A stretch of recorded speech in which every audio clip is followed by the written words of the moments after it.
La lluvia comenzó como un murmullo suave, casi un secreto del cielo, que apenas rozaba el techo de lámina oxidada de la cabaña. Pero pronto se transformó en un tambor implacable, en un ejército invisible que golpeaba con furia cada tabla, cada grieta, como si quisiera arrancar la frágil casa de Lucía de sus cimientos. El viento aullaba con una fuerza que hacía temblar las rendijas y los marcos de las ventanas. Las sombras danzaban en las paredes iluminadas apenas por el fuego de la chimenea, y en medio de esa sinfonía de agua y trueno, la soledad de la mujer se sentía más inmensa que nunca. Vivía sola desde hacía 3 inviernos, desde que la fiebre se llevó a su madre y desde que su padre salió en busca de trabajo hacia el norte y jamás regresó. Nadie en el pueblo se preocupó por ella. Para la mayoría, Lucía era apenas una sombra que bajaba al mercado una vez por semana. Una mujer pobre, callada, sin apellido que inspirara respeto. Esa noche, sin embargo, el destino decidió cambiar de rumbo. Justo cuando colocaba más leña en la chimenea, se escucharon golpes en la puerta. No eran los golpes de un vecino cordial ni de alguien extraviado en busca de cobijo. Eran golpes fuertes,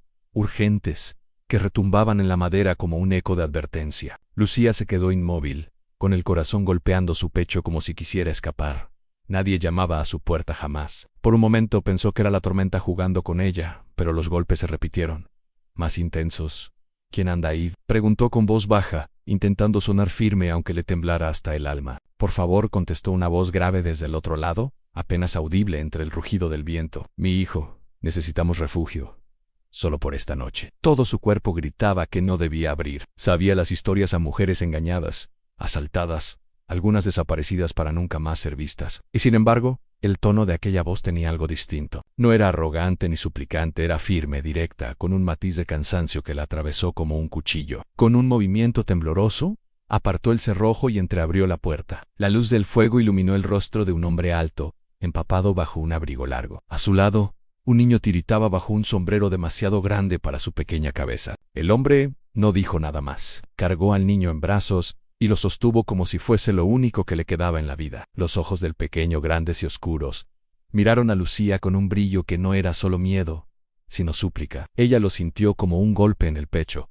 Sabía lo que era tener frío, hambre y miedo. Sabía lo que era no tener a dónde ir. Pasen, dijo finalmente, apartando la puerta. El hombre asintió con un gesto breve, sin palabras innecesarias. Entró con el niño en brazos, y el calor del fuego los recibió como un abrazo tímido. Lucía los guió hacia el rincón donde ardían las brasas.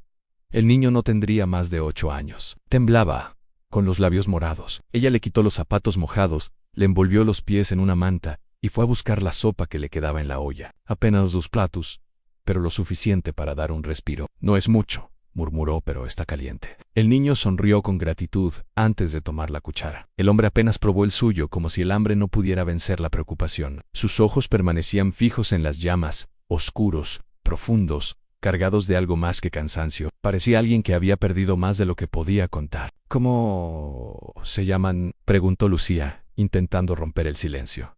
El niño habló primero. Me llamo Mateo. El hombre dudó un segundo, como si cada palabra pesara toneladas. Finalmente dijo Elian. No explicó más. No dijo de dónde venían ni por qué vagaban en medio de la tormenta. Y Lucía tampoco insistió. Sabía reconocer los silencios que escondían heridas. Se sentó cerca del fuego, observándolos. El niño comía despacio, como si saboreara cada bocado, y de vez en cuando la miraba con una mezcla de curiosidad y alivio. El hombre, en cambio, se mantenía en alerta, como un animal herido que no sabe si confiar. Esa noche, cuando los dos se acomodaron en el suelo junto al fuego, Lucía permaneció despierta. Escuchaba la tormenta afuera, pero lo que realmente la mantenía en vela era otra cosa: la extraña calma que sentía. Una parte de ella temía por su seguridad. No conocía a ese hombre.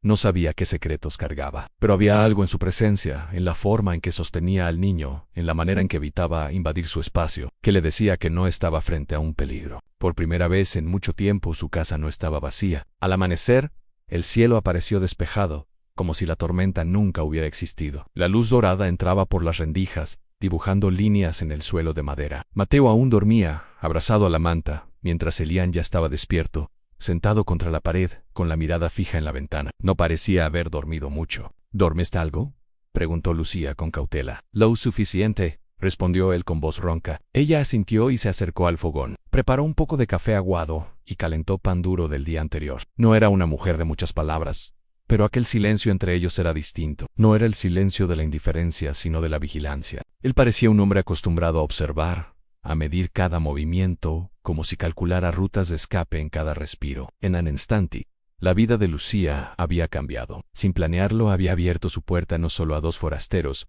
sino a algo más profundo. Lo que empezó como un gesto de compasión se convertiría en el inicio de una historia capaz de desafiar rumores, peligros y hasta el poder mismo. Porque esa noche, entre el rugido del viento y el calor de un fuego compartido, lo que nació fue más fuerte que el miedo. El comienzo de un destino que uniría para siempre a una mujer olvidada, un niño inocente y un hombre marcado por secretos.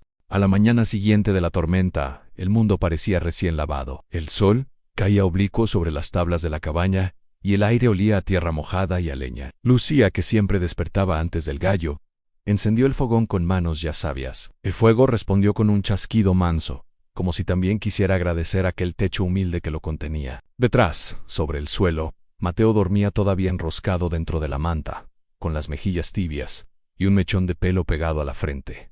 Elián, en cambio, estaba de pie. Había salido sin ruido y ahora volvía con los brazos cargados de troncos, la camisa remangada y un gesto atento que no era habitual en los hombres que Lucía conocía. No hacía falta, dijo ella, más por costumbre que por contradicción. A mí sí, replicó él, acomodando la leña en pilas perfectas, como si ordenar el mundo fuese un modo de respirar. Fue el inicio de una rutina que no pidieron y sin embargo lo salvó. Por las mañanas, Lucía amasaba pan y calentaba café aguado, mientras Mateo barría la galería con una escoba más alta que él. Elián revisaba techos, engrasaba bisagras, enderezaba un poste de la cerca, cambiaba una teja que se había rendido al último viento.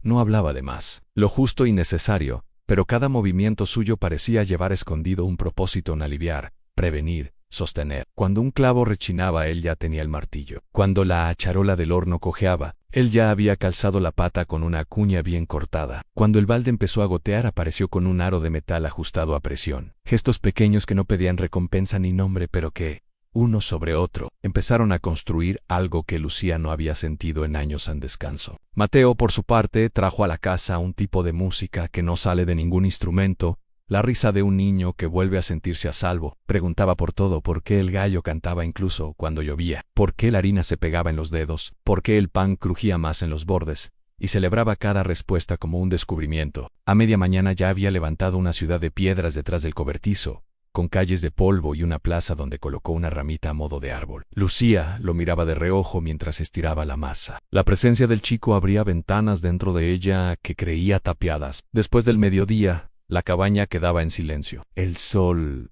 apretaba. Lucía lavaba ropa en una tina de zinc, con el vestido remangado hasta las rodillas, y Elián desaparecía un rato hacia el monte con el hacha al hombro. Volvía siempre con algo útil, una brazada de troncos rectos, hojas anchas que servían para envolver pan, una rama alargada que, una vez tallada, se convertía en cuchara. Aquellas manos curtidas y firmes conocían la paciencia. Un atardecer. Sin decir palabra, dejó sobre la cama de Mateo un caballito de madera con crines toscas. El niño, al descubrirlo, hizo lo que hacen los niños cuando algo les conmueve. Corrió, le apretó las piernas y luego se fue a inventarle carreras por la cocina. Gracias, señor Elián, dijo bajito, como cuidando de no romper el encanto. Él solo asintió. Lucía, detrás del fogón, vio escapar una sombra de sombreza sobre su rostro y sintió un latido extraño, una alegría antigua, modestísima, que no sabía a qué nombre responder. No todo era fácil. A veces, al anochecer, cuando Mateo al fin caía rendido, el cansancio se sentaba a la mesa con ellos. Lucía le ofrecía a Elián el último tazón de sopa mientras él mantenía esa prudencia de quien ha dormido bajo cielos ajenos demasiadas veces. Cierta mañana, al recoger la mesa, encontró bajo su cuenco un pañuelo blanco con bordes azules. Al abrirlo, cayeron 3 monedas de oro. El sonido del metal sobre la madera fue seco, impropio, como si una trompeta hubiese sonado dentro de una iglesia vacía. Salió al patio con el pañuelo apretado en la mano. Elián partía troncos. ¿Qué significa esto?, preguntó, sosteniendo el oro a la altura del pecho.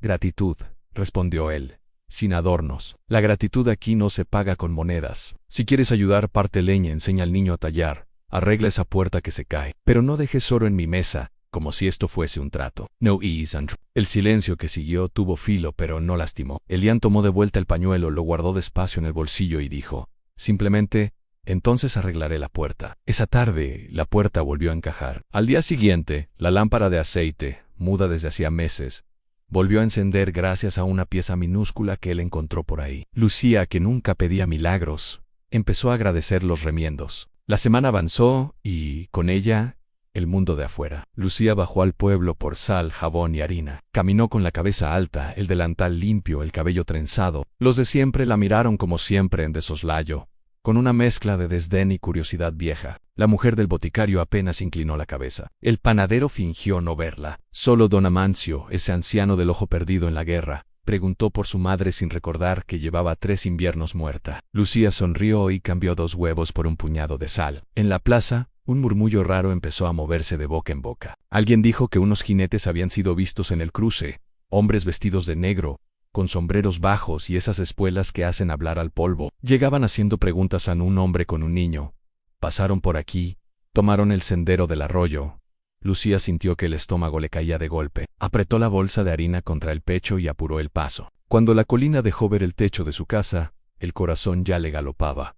Elián estaba en el corral, tensando un alambre. Al verla, se detuvo. Bastó un gesto suyo, mínimo, la mandíbula apretada, la mirada que se oscurece, para que ella confirmara lo que temían también los había presentido. No abras a nadie, dijo Lucía, antes de entrar. Él asintió, y ese acuerdo sin papeles, sin firmas, valió más que una escritura. Note: 3 jinetes aparecieron a media tarde, no disimularon su dirección ni su intención. El que iba al frente tenía una cicatriz que le partía la mejilla en 2 tonos. Golpeó la puerta con los nudillos duro 3 veces. Buenas, dijo.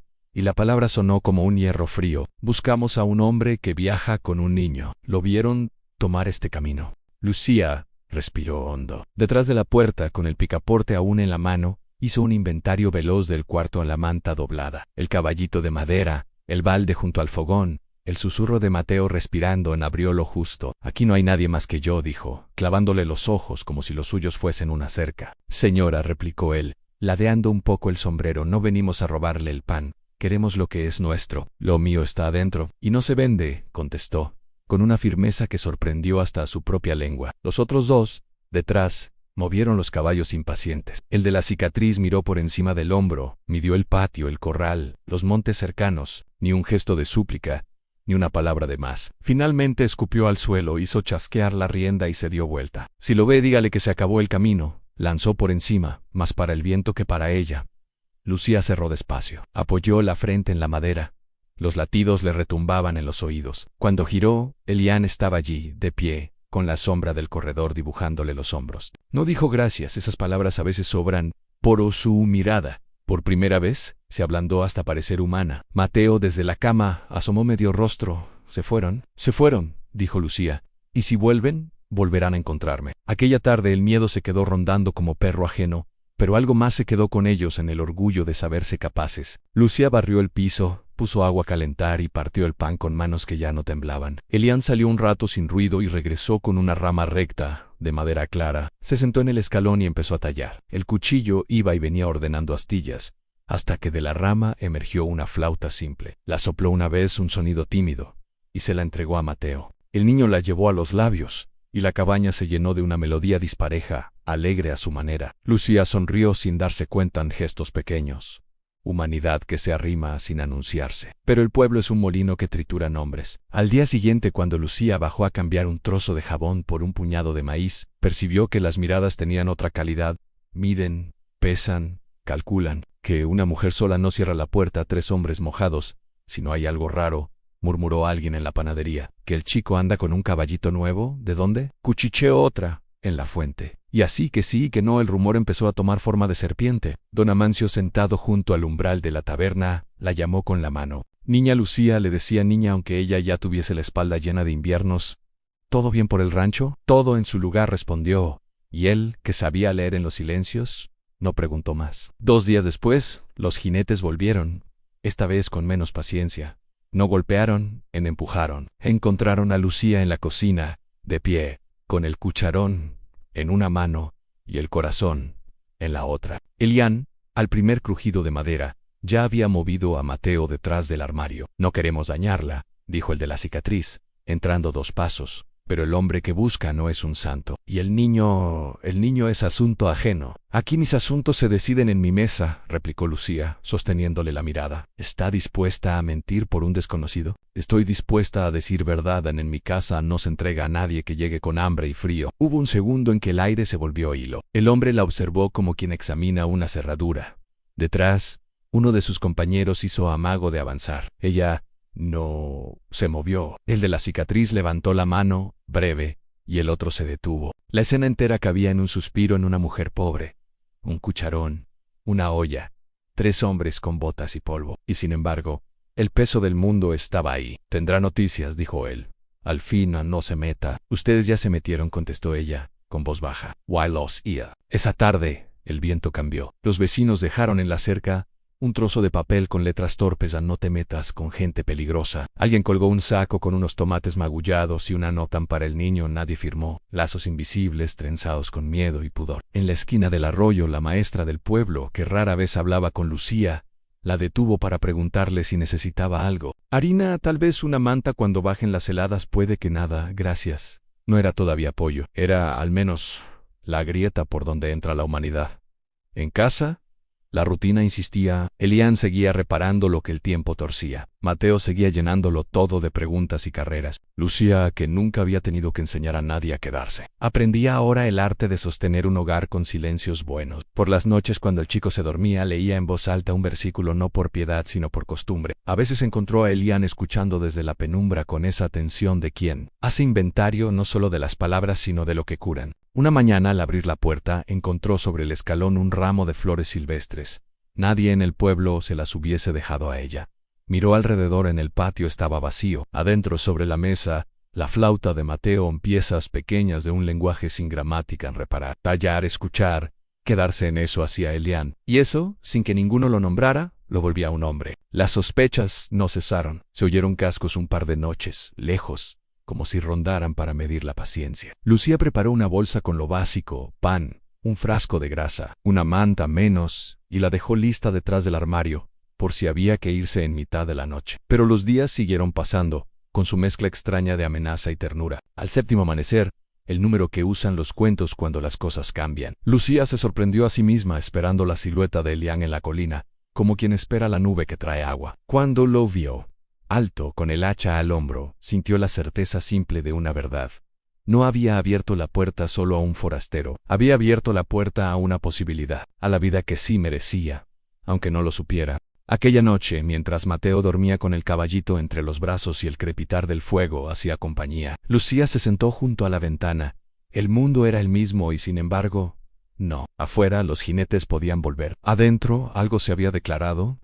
Si llegaban, la encontrarían de pie, no por valentía grandilocuente, sino por ese tipo de coraje que aprenden las mujeres que han sobrevivido con poco en proteger lo que ama, con todo lo que tiene. Los días siguientes se parecieron unos a otros, como cuentas de un mismo rosario. Pan, leña, cercas, risas bajas, un gallo cabezón, la flauta desafinada, la lámpara reparada, la puerta que ahora encaja, el temor que se sienta en el umbral pero no entra, y por debajo de todo, invisible y tenaz, la hebra que Lucía y Elian, sin decirlo, empezaron a tejer en un lazo hecho de gestos pequeños, de trabajo honrado y de una promesa muda. Si el mundo venía con preguntas, habría en esa cabaña una respuesta: aquí no se entrega a nadie, aquí se repara lo que se rompe, aquí, aunque nadie lo supiera aún, empezaba a nacer una familia. El tercer acto de esta historia abre sus cortinas con un aire distinto, más pesado, como si el viento que baja de las colinas arrastrara consigo un presentimiento oscuro. Los días de calma compartida en la cabaña de Lucía se habían vuelto rutina en Elian, reparando con silenciosa destreza, Mateo llenando de risas cada rincón, y Lucía encontrando en esos gestos un refugio que nunca creyó posible. Pero en el pueblo, la rutina no pasaba inadvertida. Las miradas comenzaron a afilarse como cuchillos, las palabras se volvían susurros, y lo que en un principio fue indiferencia hacia la mujer pobre de las afueras,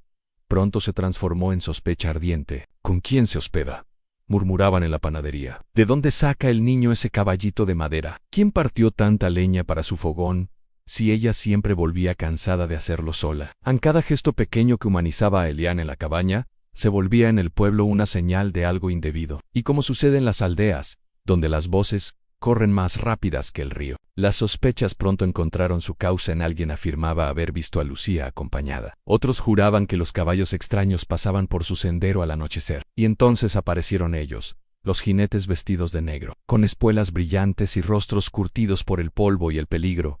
Esa tarde, el sol caía vertical, clavando sombras en el suelo como lanzas. Lucía estaba frente a la tina lavando ropa cuando escuchó los cascos. El sonido metálico de los caballos avanzando en fila la hizo erguirse de golpe. Elian, que regresaba con un balde de agua, detuvo el paso y su rostro se tensó como cuerda de arco. No necesitaban palabras. Ambos sabían que esos hombres no venían a comerciar ni a saludar. Al poco 3 figuras se plantaron frente a la cabaña. El que iba al centro, alto y con una cicatriz que le cruzaba la mejilla, desmontó con calma calculada y golpeó la puerta con el puño. «Buscamos a un hombre con un niño», dijo su voz áspera como grava. «Se les vio en este camino hace 2 días». Dentro de la casa el aire se volvió espeso. Mateo contuvo la respiración, escondido detrás de la mesa, mientras Elian se mantuvo inmóvil, con la mandíbula apretada. Lucía tragó saliva, secó las manos en el delantal y caminó hasta la puerta. Al abrir apenas una rendija dejó salir la fuerza que su cuerpo tembloroso intentaba negar. «Aquí no hay nadie más que yo», declaró firme, enfrentando los ojos oscuros del forastero. El hombre con la cicatriz la escrutó largo rato, como si quisiera leer su alma. Escupió al suelo y tras un silencio que pareció eterno, giró sobre sus talones. «Si lo ves, dile que el camino terminó». Montó y partió con los otros, dejando tras de sí el polvo y un miedo que tardaría en asentarse. Cuando Lucía cerró la puerta, sus manos temblaban como hojas bajo el viento. Al darse vuelta, Elian aún estaba allí, sus ojos clavados en los suyos. No dijo gracias porque la palabra era demasiado corta para lo que sentía, pero inclinó apenas la cabeza. Y en ese gesto, Lucía comprendió que había tejido un lazo invisible, uno que ningún cuchillo podía cortar. Nao había decidido protegerlos, aunque eso pusiera su vida en riesgo. Los días siguientes se llenaron de ese extraño equilibrio entre ternura y amenaza. Elian trabajaba más horas afuera, como si con cada reparación buscara pagar el techo que los había cobijado. Mateo no dejaba de correr y reír, llevando a la cabaña una música que ni el miedo podía apagar. Y Lucía, aún con el corazón alerta, encontraba en cada gesto pequeño la semilla de algo mayor, una flauta tallada en madera para el niño, una lámpara reparada que volvía a encenderse tras meses apagada, un ramo de flores silvestres dejado en el alféizar sin palabras. Eran actos mínimos, pero para ella tenían el peso de un mundo. Sin embargo, en el pueblo las sospechas crecían como maleza. Las mujeres murmuraban en la fuente, los hombres fingían no verla, pero seguían sus pasos con el rabillo del ojo. Hasta que un amanecer, un papel colgado en la plaza confirmó los rumores en un retrato a lápiz, tosco pero reconocible, con un nombre escrito en mayúsculas que heló la sangre de todos: Elian de la Vega, el hombre más buscado del oeste, traidor, fugitivo, y según decían, muerto hacía años. La recompensa prometía oro suficiente para comprar media aldea. Los ojos de la gente brillaron más de codicia que de miedo. Y Lucía, al enterarse, sintió que el mundo se estrechaba como una soga en su cuello. Ya no eran solo sospechas, ahora había certezas, papeles, y hombres dispuestos a todo por unas monedas. Aquella noche, mientras el viento rugía afuera, Lucía encendió la lámpara reparada y miró a los 2 que dormían en el suelo, al niño enroscado en su manta, al hombre con el rostro vuelto hacia la sombra, y entendió que lo que había empezado como un gesto de compasión en una tormenta, ahora era una promesa grabada en su piel. No sabía cuánto tiempo podría sostener esa mentira ante el pueblo ni frente a los jinetes, pero sí sabía una cosa: aunque el miedo golpeara su puerta, ella estaría de pie, porque había algo en esa cabaña más fuerte que las sospechas, más fuerte que el oro, más fuerte que las amenazas, en un lazo invisible, tejido en silencio, que unía a 3 almas heridas bajo un mismo techo. Ese era el inicio de la verdadera tormenta. Una tormenta no de agua ni de truenos, sino de hombres, rumores y verdades a punto de salir a la luz. Y en el centro de todo, la valentía silenciosa de una mujer que, sin proponérselo, se había convertido en el último muro entre un fugitivo, un niño inocente y el mundo entero que los quería ver caer. El rumor, que había comenzado como un murmullo tímido en las calles del pueblo, terminó convirtiéndose en un grito silencioso que perseguía a Lucía a cada paso. Ya no era solo la mujer pobre que apenas saludaban, ahora era señalada como cómplice de un fugitivo, como encubridora de un hombre que muchos afirmaban haber visto en su cabaña. El aire se volvió pesado cuando, al bajar por harina, las mujeres de la fuente se apartaban, cuchiqueando sin disimulo. Los hombres la miraban de soslayo, con ese brillo peligroso en los ojos que mezcla curiosidad con codicia. La recompensa por Elian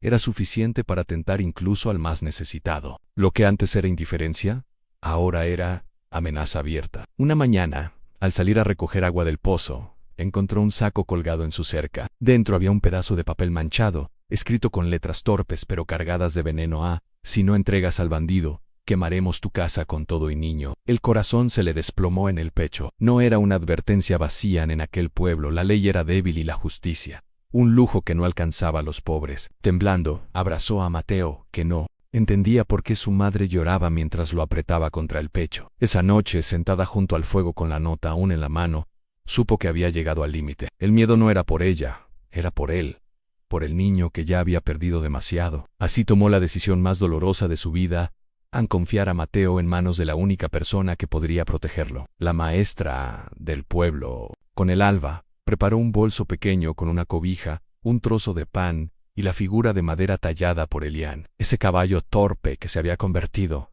en el único juguete del niño. Mateo lloraba, sin entender por qué debía irse, y Lucía, con la garganta rota, solo le susurraba que todo estaría bien. En la puerta de la escuela, con los ojos llenos de lágrimas, pidió a la maestra que cuidara de él. «No tiene a nadie más», dijo con voz quebrada, y al dejarlo allí, sintió que su alma se partía en dos. Regresó sola a la cabaña, y la casa que hasta hacía poco vibraba con risas y pasos pequeños, ahora parecía un ataúd vacío. El eco de sus propios movimientos retumbaba como un recordatorio cruel de lo que había perdido. Al caer la noche, sobre la mesa encontró algo que no esperaba en una carta. Reconoció de inmediato la letra firme de Elian. Con manos temblorosas la abrió y leyó: «Te protegí mientras pude. No pondré tu vida en riesgo. Cuida de Mateo, él es lo único que tengo. Volveré, si aún me esperas». Las lágrimas corrieron sin pedir permiso. Elian se había ido, y con él se llevaba el calor que había devuelto vida a esa casa olvidada. Pero en esas líneas había también una promesa, la certeza de que no la había abandonado por cobardía, sino por amor. Esa noche la lámpara de aceite ardió más que nunca, iluminando su rostro cansado mientras sostenía la carta contra el pecho. Y aunque la soledad era ahora su única compañía, Lucía supo que la historia aún no había terminado, porque el silencio de Elian llevaba la fuerza de un regreso, y ella, entre miedo y esperanza, decidió esperarlo, incluso si el mundo entero se levantaba en su contra. La mañana comenzó como cualquier otra, con el polvo del camino levantándose perezoso entre los rayos del sol. Sin embargo, el silencio del pueblo fue roto por un estruendo nunca visto: el retumbar de ruedas pesadas, el sonido firme de cascos y el crujir de maderas cargadas de bienes. Una caravana enorme descendía por el valle, 20 carretas en fila cargadas con sacos de harina, barriles de agua, medicinas y herramientas nuevas. Los habitantes salieron de sus casas desconcertados. Nunca habían presenciado semejante despliegue de riqueza en aquel rincón olvidado del oeste. El murmullo recorrió la plaza como fuego en la hierba seca. ¿Quién enviaba todo aquello? Del carruaje principal bajó un hombre trajeado, portando carpetas y documentos oficiales.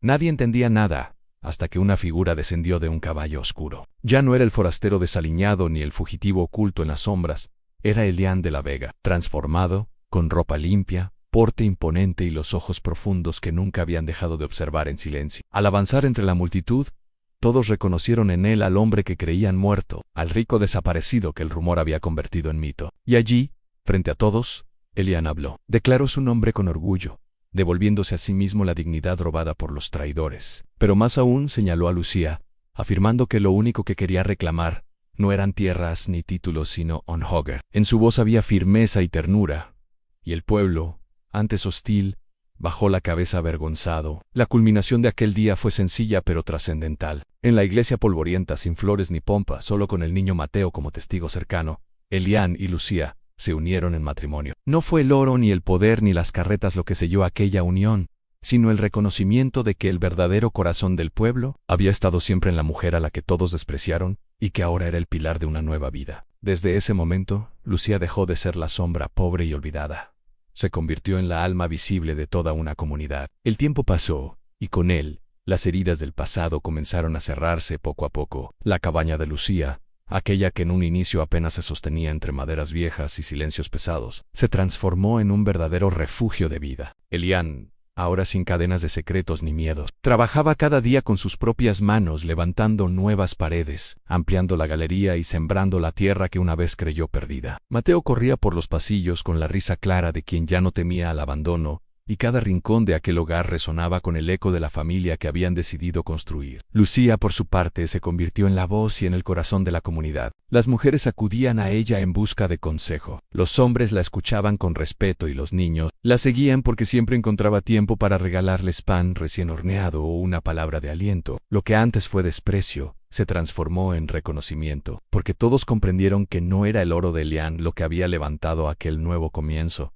sino la dignidad de una mujer que nunca se quebró. Con el paso de los años, las tierras compradas en nombre de Lucía florecieron en cosechas que alimentaban no solo a su familia, sino a todo el pueblo. Una escuela se levantó en el valle, financiada con donaciones de Elian, pero inaugurada en nombre de Lucía, como símbolo de que incluso quienes habían sido invisibles podían convertirse en pilares de un futuro mejor. La clínica rural, el comedor comunitario y las herramientas nuevas eran más que bienes materiales, eran la prueba viviente de que la bondad, cuando se multiplica, puede transformar un lugar entero. Los rumores que una vez habían sido veneno se apagaron con el tiempo. Ya nadie se atrevía a murmurar suposiciones sobre aquella mujer. En cambio, la nombraban con orgullo, como si siempre hubiera pertenecido a ellos. Lucía había ganado la batalla más difícil, la de ser reconocida, sin tener que levantar la voz, la de ser vista en un mundo que la había condenado al olvido. Elian, cada noche, se sentaba junto a la ventana y observaba el fuego en silencio. Lucía sabía que aún cargaba sombras, cicatrices que no se borraban fácilmente, pero también sabía que ahora él tenía un lugar donde descansar, un nombre limpio, Wayane y Morkiu. No dependía de títulos ni fortunas. Para Mateo, no había dudas. Tenía un padre y una madre que lo sostenían en cada paso, y eso era todo lo que importaba. Con los años, la historia de ellos tres se convirtió en leyenda en el valle, no como un cuento de riqueza ni de poder, sino como el relato de cómo un acto de bondad en medio de la tormenta fue suficiente para cambiar destinos enteros. Y en cada cosecha, en cada pan compartido, y en cada mirada agradecida, Lucía encontraba la confirmación de que había tomado la decisión correcta aquella noche en que abrió la puerta. El amor no nació del oro ni del apellido, sino del coraje de dos almas heridas que eligieron reconstruirse juntas. Lo que comenzó como refugio se convirtió en un hogar, y lo que fue una huida desesperada se transformó en el cimiento de una familia y de una comunidad entera. Al final, la vida les enseñó que el mayor poder no está en lo que se posee, sino en lo que se comparte. Y mientras el sol se escondía detrás de las colinas, la voz de Lucía resonaba en cada rincón a veces. El verdadero milagro está en abrir la puerta cuando todo parece perdido, porque es ahí cuando la vida nos ofrece la oportunidad de empezar de nuevo. Aprendizaje final en que esta historia te recuerde que la fuerza de luchar por lo que es justo y proteger a quienes amamos siempre será más poderosa que cualquier riqueza. Si esta historia tocó tu corazón, suscríbete al canal. Aquí siempre encontrarás relatos que inspiran, emocionan y demuestran que incluso en los lugares más olvidados del mundo, la esperanza puede renacer.